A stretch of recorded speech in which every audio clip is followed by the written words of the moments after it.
You might have noticed I've been away for a couple of months. And honestly, that break was exactly what I needed. It got me thinking about something really important that we don't talk about enough: the power of taking breaks, especially when it comes to learning interventions and therapy.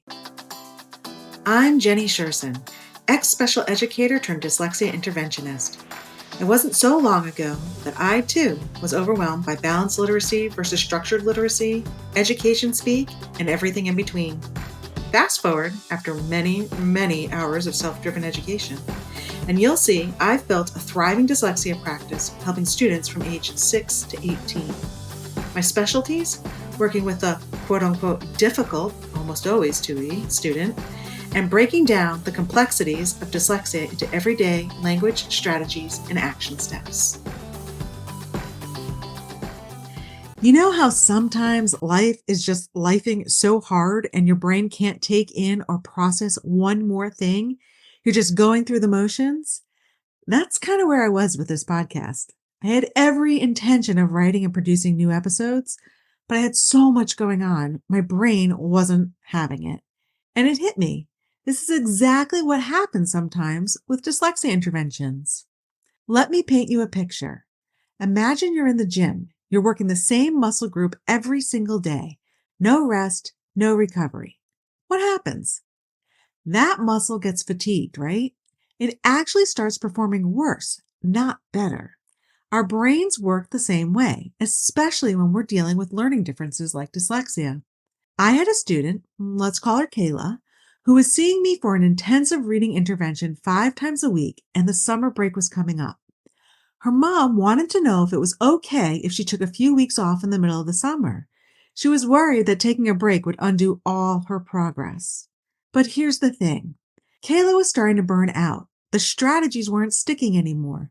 There was no space in her brain left for anything new. She was just going through the motions. Now, let's talk about something really important. How do you know when it's time to take that break? I've seen some clear signs in my work with students, and honestly, I've noticed these same patterns in myself before I took my own break. Watch out for these signals. If your child is suddenly more resistant to intervention sessions than usual, and I mean beyond the normal, I don't want to do this attitude, or are they experiencing headaches during sessions? Or emotionally drained after every session? Or have you noticed they're using their strategies less, not because they can't, but because they're just done?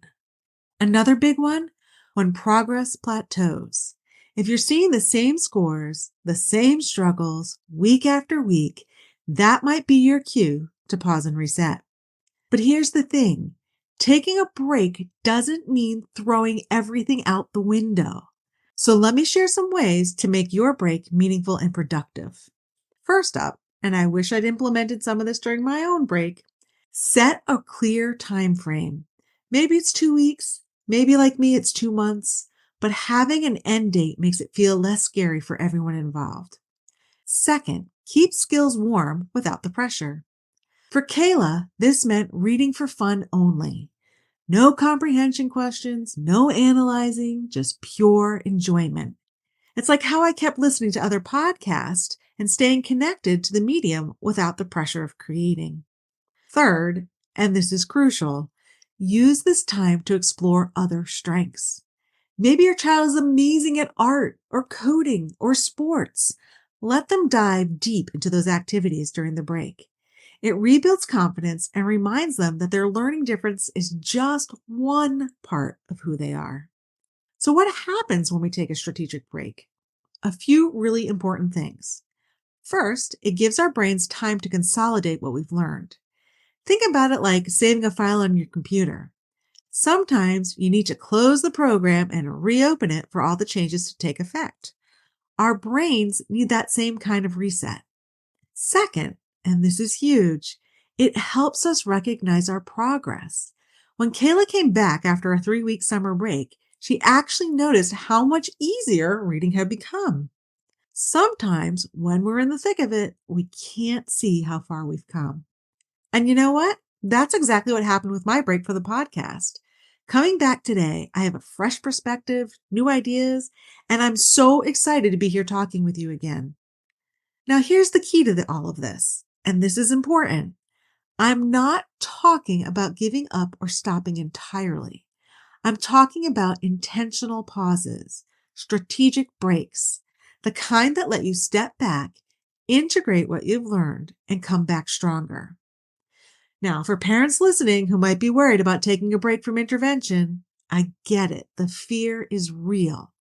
But remember, learning isn't linear. Progress doesn't always look like constant forward motion. Sometimes it looks like 2 steps forward, 1 step back, pause, reflect, and then 3 steps forward.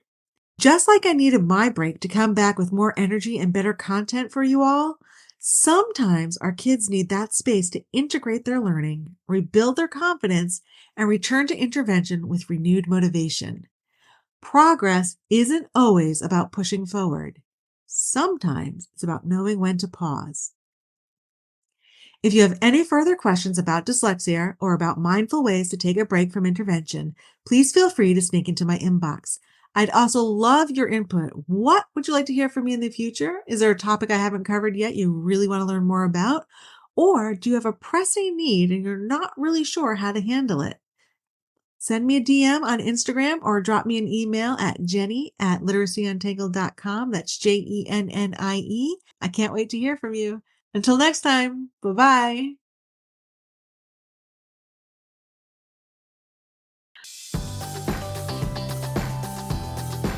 I hope you enjoyed this episode of Literacy Untangled. If you loved this episode as much as I did, head on over and rate and subscribe so you never miss an episode.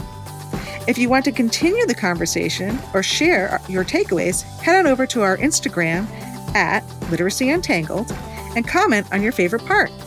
I can't wait to hang out with you again soon. Bye!